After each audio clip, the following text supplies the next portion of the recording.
আন্দোলন করে একটা পরিচয় তৈরি করেছি। এখানকার যে আইসি সাহেব, একটা মুভমেন্ট আমি করছিলাম মারবাড়ি হসপিটালের কাছে, যেখানে সদ্যজাতর একটা বাচ্চার মা মারা গেল।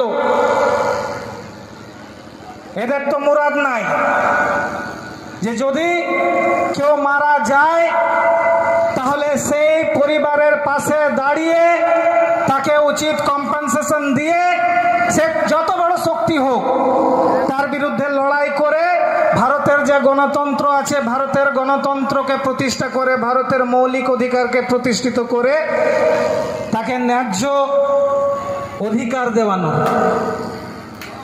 আমরা যখন লড়াই আন্দোলন করছি তখন উপর থেকে যখন থানায় একটা ফোন বাজে, যখন হ্যালো বলে,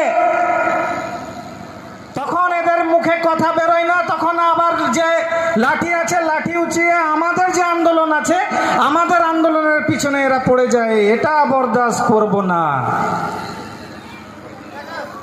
আজকে আমি এখান থেকে যে যদি পাণ্ডবেশ্বরে লড়াই করতে পারি, আমি এখান থেকে যে যদি বারাবণীতে লড়াই করতে পারি, আমি এখান থেকে যে যদি কেন্দাতে লড়াই করতে পারি, আমি যদি এখান থেকে যে বিষ্ণুপুরে লড়াই করতে পারি, তো কোনো মাইকা লাল নেই যে রানীগঞ্জের বুকে বাউরিদের উপর অত্যাচার হবে আর সুমন্ত বাউরিকে ধমকায় চমকায় ঘরে ঢুকায় রাখতে পারবে।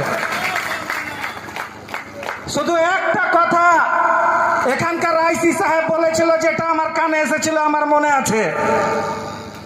কে সুমন্ত বাউরি? সুমন্ত বাউরিকে চিনি না, কোনো রাজ্য সভাপতি রাজ্য সভাপতি চিনি না।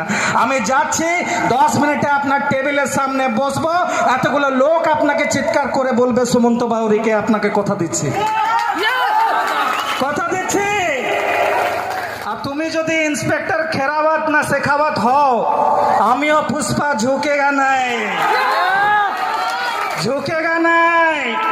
পড়ালেখা করেছি, ভদ্রতার সীমানায় থাকি।